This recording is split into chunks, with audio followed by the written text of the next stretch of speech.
بسم اللہ الرحمن الرحیم۔ السلام علیکم۔ میری بیوی کے دوسرے مردوں کے ساتھ تعلقات تھے۔ جب مجھے پتہ چلا تو میں نے بیوی کو کچھ نہیں کہا، کیونکہ میرا باپ میری بیوی سے یہ کام کرواتا تھا۔ ایک روز گھر جلدی آیا تو میرے ہوش اڑ گئے جب میرا باپ اور میری بیوی۔ میں دفتر سے گھر لوٹا تو حسب معمول مجھے ڈرائنگ روم سے اپنی بیوی کے ساتھ کسی غیر مرد کے کہکہوں کی آواز آ رہی تھی۔ ایک پل کے لیے میرا سانس تھم سا گیا تھا۔ میں جان بوجھ کر ڈرائنگ روم کے دروازے کے ساتھ لگ کر کھڑا ہو گیا اور ان کی آوازیں سننے لگا۔ ان کے کہکہوں کی آوازیں میرے دل کو چیر رہی تھیں۔ یہ میری غیرت پر ایک تماچا تھا، لیکن میں پھر بھی یہ سب برداشت کرنے پر مجبور تھا۔ جب میرا صبر کا پیمانہ چھلکنے لگا تو میں ہمیشہ کی طرح سب کچھ نظر انداز کر کے خاموشی سے اپنے کمرے میں چلا آیا۔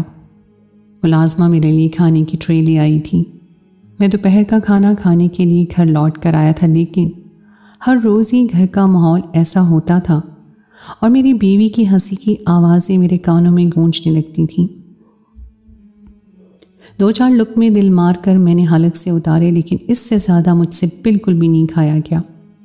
یہ تقریباً روزانہ کا معمول بن چکا تھا اور پھر میں نے فیصلہ کیا کہ اب میں دوپہر کے وقت گھر لوٹ کر ہی نہیں آؤں گا تاکہ مجھے یہ سب کچھ جھیلنا نہ پڑے۔ اور پھر میں نے دوپہر کا کھانا بھی باہر ہی کھانا شروع کر دیا۔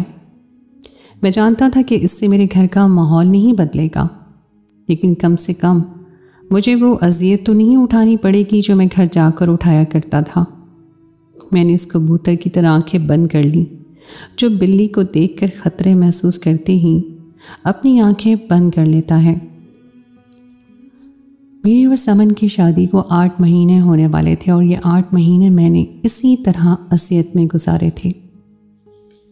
میں تو اپنی کلاس فیلو رابعہ سے شادی کرنا چاہتا تھا، لیکن ابا نے کہا کہ وہ میری شادی اپنے دوست کی بیٹی سے کروانا چاہتے ہیں۔ میں نے دبے دبے لفظوں میں احتجاج کرنا چاہا، لیکن ابا کی یہ خواہش تھی کہ وہ اپنے گاؤں کی کسی لڑکی کو بہو بنا کر لائیں۔ میں ابا کا اکلوتا بیٹا تھا اور ماں کے انتقال کے بعد انہوں نے ہی مجھے ماں اور باپ کا پیار دیا تھا، اس لیے میں ان کا دل نہیں دکھانا چاہتا تھا۔ میں نے اپنی محبت کو اپنے باپ کی مرضی پر قربان کر دیا۔ اب مجھے اپنے ساتھ اپنے گاؤں وہ لے گئے اور وہاں انہوں نے ایک دوست کی بیٹی سمن سے میری شادی کروا دی۔ وہ بہت ہی سیدھی سادھی اور خوبصورت سی لڑکی تھی۔ اس کی خوبصورتی دیکھ کر میں مبہوت رہ گیا تھا۔ وہ سادگی میں بھی قیامت ڈھا رہی تھی اور مجھے لگا کہ شاید اس لیے ابا نے اسے میرے لیے منتخب کیا ہے، کیونکہ شہری لڑکیوں میں ایسی سادگی نہیں ہوتی۔ لیکن یہ راز تو شہر آنے کے بعد مجھ پر عیاں ہوا کہ اس شادی کے پیچھے ابا کا کیا مقصد تھا۔ وہ کیوں گاؤں کی سیدھی سادھی لڑکی کو بہو بنا کر لائے تھے، کیونکہ ان کا مقصد تو وہی پورا کر سکتی تھی۔ میری اور سمن کی شادی کو 10-12 دن ہی گزرے تھے کہ مجھے سمن کا رویہ کچھ بدلا ہوا محسوس ہونے لگا۔ نہ وہ پہلے کی طرح ہنستی بولتی تھی اور نہ ہی کسی بات پر خوش ہوتی تھی، بلکہ ہر وقت گمسم سی نظر آتی۔ اس کا انداز بہت ہی کھویا کھویا ہوتا۔ کئی دفعہ میں نے اسے جاننے کی کوشش کی کہ اسے کیا پریشانی ہے، لیکن وہ میری بات ٹال جاتی۔ ایک شام میں اسے ڈنر پر باہر لے گیا اور اتفاق سے وہیں ابا کے ایک دوست کی ٹکرا گئے۔ میں نے مسکرا کر ان سے سلام دعا کی اور ان کے جاتے ہی جیسے ہی میں سمن کی طرف پلٹا تو یہ دیکھ کر حیران رہ گیا کہ سمن سر سے پاؤں تک پسینہ پسینہ ہو گئی تھی، جبکہ موسم کافی خوشگوار تھا اور ہوٹل میں تو فل AC چل رہے تھے۔ میں نے گھبرا کر سمن سے پوچھا کہ خیریت تو ہے، تمہیں کیا ہوا ہے؟ اگر طبیعت ٹھیک نہیں تو ہم واپس گھر چلتے ہیں۔ لیکن اس نے تو مضبوطی سے میرا ہاتھ پکڑ لیا اور کہنے لگی، نہیں میں بالکل ٹھیک ہوں۔ اس کی حالت ایسی تھی کہ میں بغور اسے دیکھنے پر مجبور ہو گیا تھا۔ سارا ٹائم وہ ہوٹل میں بے چین نظر آئی اور کھانا بھی اس نے صرف چند ہی لقمے کھایا۔ میں نے آئس کریم کا پوچھا تو اس نے آئس کریم کے لیے بھی انکار کر دیا، جبکہ شام کو اس نے خود ہی کہا تھا کہ آج ہم آئس کریم بھی کھائیں گے۔ ہم ایسے ہی واپس لوٹ آئے تھے۔ مجھے اس کا رویہ بہت ہی عجیب لگا تھا اور اسی لیے رات جب میں نے اپنے ابا کے کمرے میں گیا تو میں نے ابا سے بھی یہی بات کی کہ شاید سمن ہمارے ماحول میں ایڈجسٹ نہیں کر پا رہی ہے، اسے گاؤں کی فضا کی عادت ہے اور شہر میں آ کر وہ پریشان ہو گئی ہے۔ ابا نے میرے کاندھے پہ ہاتھ رکھا اور کہنے لگے، برخوردار اتنی فکر نہ کرو، آہستہ آہستہ وہ ان سب چیزوں کی عادی ہو جائے گی اور دیکھنا پھر کبھی گاؤں کا نام بھی نہیں لے گی۔ تم اس کے بارے میں زیادہ نہ سوچا کرو، میں اسے خود دیکھ لوں گا، بلکہ میں کل ہی اس سے بات کروں گا۔ ابا کی بات سن کر میں مطمئن ہو گیا، کیونکہ مجھے یقین تھا کہ ابا اپنی محبت اور نرم مزاجی سے اسے سمجھا دیں گے، لیکن مجھے کیا معلوم تھا کہ میں نے کتنی بڑی غلطی کر دی ہے۔ اگلی شام جب میں دفتر سے لوٹا تو سمن بالکل خاموش تھی، ایسا لگتا تھا جیسے اس پر کسی نے ظلم کا پہاڑ توڑ ڈالا ہو۔ وہ خود میرے پاس چائے لے کر آئی اور کہنے لگی کہ آئندہ آپ ابا سے کوئی بات نہ کریے گا، میں دھیرے دھیرے اس ماحول میں ڈھل جاؤں گی۔ میں نے پریشانی سے پوچھا، کیا ہوا، ابا نے تمہیں کچھ کہا ہے کیا؟ وہ گھبرا گئی اور کہنے لگی، نہیں، آپ نے تو مجھے محبت سے ہی سمجھایا ہے، لیکن میں نہیں چاہتی کہ وہ میری وجہ سے پریشان ہوں۔ میں مطمئن ہو گیا کہ سمن کو میرے ابا کی کتنی فکر ہے، وہ انہیں ہرگز بھی پریشان نہیں کرنا چاہتی ہے۔ اور پھر میں کاروبار میں ایسا الجھا کہ گھر اور سمن کو زیادہ وقت نہیں دے سکا۔ مہینہ یوں ہی گزر گیا اور پھر جب مہینے بعد کا بوجھ کم ہوا تو میں نے محسوس کیا کہ اب سمن پہلے جیسی نہیں رہی ہے۔ اس کے پہننے اوڑھنے کا سلیقہ سب کچھ بدل گیا تھا۔ پہلی نظر میں تو لگتا ہی نہیں تھا کہ وہ گاؤں والی لڑکی ہے، اسے پوری طرح شہری طور طریقے آ گئے تھے۔ میں خود بھی اس میں اتنا بدلاؤ دیکھ کر حیران رہ گیا تھا۔ ابا نے ٹھیک ہی کہا تھا کہ کچھ ہی عرصے میں وہ ہمارے رنگ میں رنگ جائے گی، اور ایسا ہی ہوا، لیکن یہ رنگ اس پر کیسے چڑھا تھا یہ مجھے آنے والے کچھ دنوں میں پتہ چلا۔ ایک روز میں دفتر سے کسی ضروری فائل کے سلسلے میں گھر لوٹا تو ڈرائنگ روم سے باہر باتوں کی آواز آ رہی تھی۔ صبح کے 11 بج رہے تھے، ہمارے گھر اس وقت کسی بھی طرح کے مہمانوں کا آنا جانا نہیں تھا۔ ابا کی دوستی بھی شام کے وقت ہی آیا کرتے تھے اور ابا ان کے ساتھ گھر سے باہر نکل جاتے تھے، تو پھر یہ صبح ہی صبح کون آیا تھا؟ میں بنا سوچے سمجھے ڈرائنگ روم کے اندر داخل ہوا تو اندر کا منظر دیکھ کر میں حیران رہ گیا، کیونکہ اندر تو میری بیوی سمن کے ساتھ ابا کے کاروباری دوست بیٹھے ہوئے تھے اور ان دونوں کے درمیان بڑی بے تکلفی سے بات چیت کا سلسلہ جاری تھا۔ میں نے کبھی سمن کو اس طرح ہنس ہنس کر باتیں کرتے ہوئے نہیں دیکھا تھا جیسے وہ ابا کی کاروباری دوست کے ساتھ کر رہی تھی، اور مزید حیرانگی کی بات یہ تھی کہ ابا بھی ڈرائنگ روم میں موجود نہیں تھے۔ ایسے میں سمن کا یہاں بیٹھنا کچھ نامناسب سا لگ رہا تھا۔ مجھے دیکھتے ہی ابا کے دوست کھڑے ہو گئے اور اچانک ہی کہنے لگے کہ اب میں چلتا ہوں، کافی وقت ہو گیا ہے۔ مجھے ان کا یوں اجازت دینا کچھ عجیب سا لگ رہا تھا۔ کچھ دیر پہلے تک تو وہ بڑے سکون سے بیٹھے خوش گپیوں میں مصروف تھے، اور اب اتنی جلد بازی میں کھڑے ہو گئے جیسے کوئی بہت ضروری کام یاد آ گیا ہو۔ مجھے دیکھ کر سمن کے چہرے کے رنگ بھی بدل گئے اور وہ بہت گھبرا کر پوچھ رہی تھی کہ آپ اس وقت کیسے لوٹے ہیں، کوئی ضروری کام ہے کیا؟ میں نے آہستہ آہستہ سمن کی طرف قدم بڑھائے اور دھیرے سے کہا کہ یہ میرا گھر ہے اور یہاں آنے کے لیے کیا مجھے کسی کی اجازت کی ضرورت ہے؟ وہ فوراً ہکلاتے ہوئے کہنے لگی، نہیں نہیں، میرا مطلب یہ ہرگز نہیں تھا، دراصل آپ تو کھانے کے وقت ہی آتے ہیں، بس اسی لیے پوچھ رہی تھی۔ میں نے اسے سر سے پاؤں تک دیکھا، وہ بہت ہی ماڈرن لباس پہ موجود تھی اور اسے دیکھ کر میرے دل میں عجیب عجیب سے خیالات آ رہے تھے۔ ابا کہاں تھے اور یہاں ابا کے دوست کے ساتھ تنہائی میں کیا کر رہی تھی؟ اس سے پہلے کہ میں کوئی سوال پوچھتا ابا وہاں چلے آئے، ان کی نظر مجھ پر نہیں پڑی تھی۔ وہ سمن سے کہنے لگے، یہ شارق کیوں چلا گیا ہے؟ تم نے کوئی ایسی ویسی بات تو نہیں کر دی؟ تمہیں کہا تھا نا ہر بات کا اچھی طرح خیال رکھنا، میں شارق کی ناراضگی برداشت نہیں کر سکتا۔ میں شوز اتارنے کے لیے ایک طرف صوفے پر بیٹھا تھا، ابا کی بات سن کر حیرت سے پوچھنے لگا، خیریت تو ہے ابا؟ کیا ہوا ہے؟ شارق انکل اس وقت کیوں آئے تھے اور سمن کو ان کے ساتھ کیوں بٹھایا تھا؟ ابا کی نظر مجھ پر پڑی تو خاموش ہو گئے، کہنے لگے، میں نے ہی شارق کو ملنے کے لیے بلایا تھا، میرا کوئی ضروری فون آ گیا تھا، اس لیے سمن کو اس کے ساتھ بٹھا کر باہر گیا تھا، لیکن پتہ نہیں کیوں وہ جلدی چلا گیا۔ یہ کہہ کر ابا سمن کو دیکھتے ہوئے واپس اپنے کمرے میں چلے گئے۔ میرے لیے تو یہ سب کچھ بہت ہی عجیب تھا، شارق انکل کا صبح صبح ہمارے گھر آنا اور اتنی صبح سمن کا اس قدر تیار ہو کر ان کے ساتھ اس انداز میں بیٹھنا، اور پھر انکل کا بلا وجہ ہی اٹھ کر چلے جانا۔ میرے دل میں ہر بات ہی کھٹک رہی تھی۔ کچھ تو ایسا تھا جو آنکھوں سے اوجھل تھا، لیکن مجھے یہ اندازہ نہیں تھا کہ یہ بات کتنی آگے نکل چکی ہے۔ 1 مہینے بعد کوئی 3 سے 4 بار ایسا ہی ہوا کہ جب میں اپنے وقت سے ہٹ کر گھر پہنچا تو کوئی نہ کوئی ڈرائنگ روم میں موجود ہوتا اور سمن ہی ان کے ساتھ بیٹھی نظر آتی، جبکہ ابا کا کوئی اتا پتہ نہیں ہوتا۔ اور جب یہ بات مجھے بہت زیادہ محسوس ہوئی تو میں نے ایک روز ابا سے پوچھ ہی لیا کہ یہ سب کیا ہے۔ مجھے اچھا نہیں لگتا کہ میری غیر موجودگی میں میری بیوی آپ کے جاننے والوں کے ساتھ تنہائی میں بیٹھی ہو۔ میری بات سن کر ابا کو غصہ آ گیا اور کہنے لگے کہ میں تمہارا باپ ہوں اور اس گھر میں میرا فیصلہ چلتا ہے۔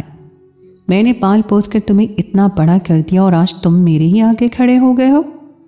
سمن کو میں ہی تمہاری بیوی بنا کر یہاں لایا ہوں اور مجھے اچھی طرح معلوم ہے کہ مجھے یہاں کس طرح رکھنا ہے، اور تم ہر معاملے میں پریشان نہ ہو۔ کاروبار پر دھیان دو، میں بھی کاروبار بڑھانے پر ہی توجہ دے رہا ہوں۔ ابا کے ڈھکے چپے لفظوں نے مجھے بہت کچھ باور کروا دیا تھا، اور مجھے کچھ سمجھ آ گیا تھا کہ ابا مجھ سے کیا کہنا چاہتے ہیں۔ تو کیا ابا نے اسی لیے میرے لیے گاؤں کی سیدھی سادھی لڑکی کا انتخاب کیا تھا تاکہ وہ اسے اپنے مفاد کے لیے استعمال کر سکیں؟ لیکن وہ لڑکی اب کوئی غیر لڑکی نہیں تھی، بلکہ میرے نکاح میں تھی، اور یہ بات میری مردانگی پر کاری ضرب تھی کہ میری بیوی میری غیر موجودگی میں اس طرح پرائے مردوں کے ساتھ تنہا ڈرائنگ روم میں موجود ہو۔ میں نے غصے میں یہی بات ابا سے کہی تو ابا نے صاف لفظوں میں کہہ دیا کہ اگر ایسی بات ہے تو اپنی بیوی کا ہاتھ پکڑو اور میرے گھر سے نکل جاؤ۔ میرے کاروبار، میری جائیداد میں تمہارا کوئی حصہ نہیں ہے۔ یہ سن کر میرے قدموں تلے سے زمین نکل گئی، کیونکہ ابا کی پشت پناہی کے بغیر میں کچھ بھی نہیں تھا۔ بچپن سے ہی مجھے عیش و عشرت کی عادت تھی اور میں ایسی لائف کو چھوڑنے کے بارے میں سوچ بھی نہیں سکتا تھا۔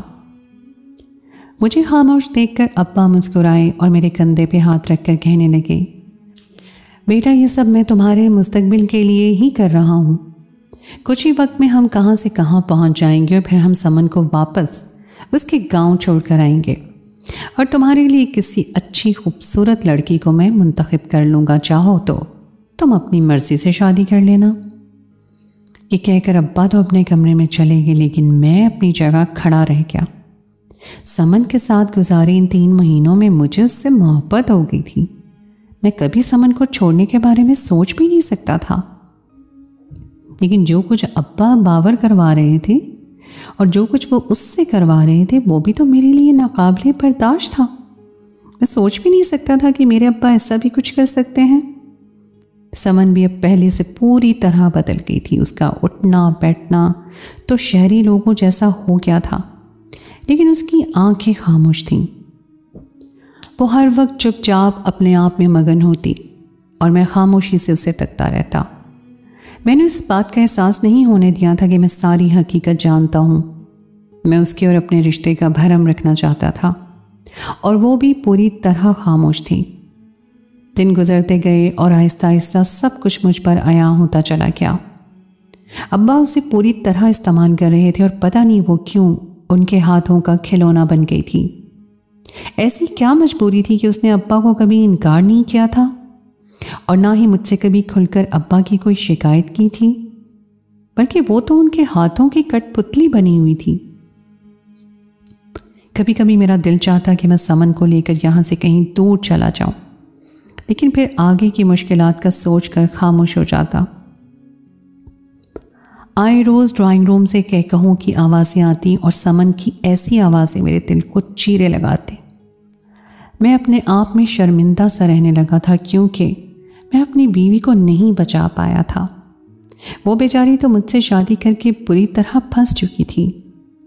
ایسے ہی میری شادی کو 5 مہینے گزر گئے، اور ان 5 مہینے میں نے بہت اذیت میں کاٹے، لیکن پھر مجھ پر اس سے بھی بڑا ستم ٹوٹا اور مجھے لگا کہ زمین پھٹے اور میں اس میں سما جاؤں۔ مستقل بے خوابی اور سوچتے رہنے کی وجہ سے میری ذہنی حالت کافی خراب ہو چکی تھی۔ میرے سر میں آئے دن درد ہوتا تھا اور یہ بھی ایسا ہی ایک دن تھا جب میں سر درد سے پوری طرح تڑپ رہا تھا، اور پھر میں نے جلدی گھر واپس جانے کا فیصلہ کیا۔ صبح سے مجھے عجیب سی گھبراہٹ بھی ہو رہی تھی۔ میں نے سارا کام ایسے ہی چھوڑا اور گھر لوٹ آیا۔ میں گھر میں داخل ہوا تو پوری طرح سناٹا تھا۔ ملازمہ بھی کہیں نظر نہیں آ رہی تھی۔ میں نے ادھر ادھر دیکھا لیکن سمن کا بھی کوئی اتا پتہ نہیں تھا۔ میں اسے ڈھونڈتے ہوئے اپنے کمرے میں گیا تو کمرہ خالی پڑا تھا۔ میں نے اپنا بیگ رکھا اور پھر ابا کے کمرے کی طرف بیٹھ گیا۔ جیسے ہی میں نے دھیرے سے ابا کے کمرے کا دروازہ کھولا تو اندر کے منظر نے میرے ہوش اڑا دیے۔ میں سوچ بھی نہیں سکتا تھا کہ مجھے یہ سب کچھ دیکھنے کو ملے گا۔ میرے رونگٹے کھڑے ہو گئے تھے۔ میرے ابا صوفے پہ پڑے تھے اور ان کی گردن ڈھلکی ہوئی تھی۔ میری بیوی سمن بھی وہیں موجود تھی۔ میں نے گھبرا کر پوچھا کہ ابا کو کیا ہوا ہے؟ تو وہ کہنے لگی کچھ دیر پہلے ابا دل کے درد کی شکایت کر رہے تھے۔ میں انہیں دوا دینے کے لیے کمرے میں آئی لیکن پتہ نہیں ابا کو اچانک کیا ہوا، اب وہ آنکھیں نہیں کھول رہے ہیں۔ میں نے آگے بڑھ کر ابا کی نبض چیک کی تو میرے آسان خطا ہو گئے۔ ابا اس دنیا میں نہیں رہے تھے، وہ ہمیں چھوڑ کر جا چکے تھے۔ مجھے یقین ہی نہیں آ رہا تھا کہ ابا ہمیشہ کے لیے مجھ سے بچھڑ گئے ہیں۔ ابا کی موت کا سن کر سمن بھی رونے لگی تھی۔ میں ڈاکٹر کو فون کرنے لگا تاکہ ابا کی موت کی تصدیق ہو جائے اور ڈیتھ سرٹیفکیٹ بھی بن جائے، لیکن سمن نے میرا ہاتھ پکڑ کر مجھے روک دیا۔ کہنے لگے ڈاکٹر کو بلانے کی کیا ضرورت ہے، بلا وجہ وہ ابا کو مزید تکلیف دیں گے، آپ دفنانے کا انتظام کریں۔ میں نے کہا نہیں، میں ڈاکٹر کو ضرور بلاؤں گا، اپنی تسلی کے لیے ہی صحیح۔ میں نے اپنی فیملی ڈاکٹر کو فون کیا تو انہوں نے آ کر ابا کو چیک کر کے بتایا کہ ابا کا انتقال ہو چکا ہے، لیکن ہارٹ اٹیک سے نہیں بلکہ کسی اور وجہ سے۔ شاید ابا کو کوئی زہریلی چیز دی گئی ہے۔ یہ سن کر میرے سر پر آسمان گر پڑا۔ میرے ابا کو کون کوئی زہریلی چیز دے سکتا تھا؟ گھر میں سمن کے علاوہ اور تھا ہی کون؟ لیکن میں جانتا تھا کہ سمن ایسا کچھ نہیں کر سکتی۔ وہ گاؤں کی سیدھی سادی سی لڑکی تھی جسے ابا نے ہی غلط کاموں میں استعمال کرنا شروع کیا تھا۔ میں نے پولیس کو اطلاع کر دی اور پولیس نے آ کر کارروائی شروع کی۔ ہر کسی سے پوچھ گچھ کا سلسلہ شروع ہوا۔ دھیرے دھیرے سچائی پر سے پردہ اٹھتا چلا گیا اور ابا کی موت کا ذمہ دار بھی سامنے آ گیا۔ پورا سچ جان کر تو میں ہکا بکا رہ گیا تھا۔ سچ اتنا بھیانک تھا جتنا کہ میں تصور بھی نہیں کر سکتا تھا۔ میرے ابا سمن کو گاؤں سے اسی لیے رخصت کروا کر لائے تھے کیونکہ وہ چاہتے تھے کہ کوئی سیدھی سادھی لڑکی ہمارے گھر آئے اور ہمارا گھر سنبھال لے۔ ابا کو شروع سے ہی شہری لڑکیاں پسند نہیں تھیں، لیکن سمن کوئی سیدھی سادھی لڑکی نہیں تھی بلکہ وہ بہت ہی تیز دماغ رکھنے والی لڑکی تھی۔ اس کا پہلے سے ہی اپنے گاؤں میں کسی لڑکے کے ساتھ چکر چل رہا تھا، اور ابا جب رشتہ لے کر گئے تو اس نے پیسہ دیکھ کر اس لڑکے کو چھوڑ کر مجھ سے شادی کر لی اور میرے ساتھ رخصت ہو کر شہر آ گئی۔ اسے لگا تھا کہ ماضی کی محبت کی داستان وہ پیچھے چھوڑ آئی ہے، لیکن وہ لڑکا بھی اس کی محبت میں اس کے پیچھے پیچھے شہر چلا آیا اور دونوں میں ملاقاتوں کا سلسلہ شروع ہو گیا۔ سمن کو پیسہ بھی مل گیا اور اپنی پرانی محبت بھی وہ ہر حد پار کرتی ہی چلی گئی۔ اسے لگا تھا کہ گھر میں ایک بڈھا سسر ہے اور اسی لیے اس کے غلط کاموں کا کسی کو پتہ نہیں چلے گا۔ ایک روز میں دفتر گیا ہوا تھا اور اپنے کمرے میں ابا موجود تھے اور وہ لڑکا پیچھے سے سمن سے ملنے کے لیے چلا آیا۔ وہ اور سمن ایک دوسرے کے ساتھ ناجائز تعلقات میں تھے اور اس بات کو میرے ابا نے اپنی آنکھوں سے دیکھ لیا۔ ابا کو سمن سے ہرگز بھی یہ امید نہیں تھی۔ انہیں تو لگا تھا کہ وہ گاؤں سے تعلق رکھتی ہے اور گاؤں کی فضاؤں کی طرح ہی پاکیزہ ہوگی، مگر جب انہوں نے دیکھا کہ سمن نے میری غیر موجودگی میں ایک غیر مرد سے تعلق بنایا ہوا ہے تو ابا اسے ہاتھ سے پکڑ کر گھر سے نکالنے لگے۔ سمن ان کے آگے ہاتھ جوڑ کر بیٹھ گئی اور ان سے کہا کہ مجھ سے غلطی ہو گئی ہے، آپ مجھے گھر سے نہ نکالیں۔ اگر یہ بات گاؤں میں موجود میرے ماں باپ کو پتہ چلی تو وہ شرم سے مر جائیں گے اور گاؤں میں ہماری بہت تھو تھو ہوگی۔ یہ لڑکا خود ہی میرے پیچھے پڑا تھا اور میرے ساتھ زبردستی کر رہا تھا۔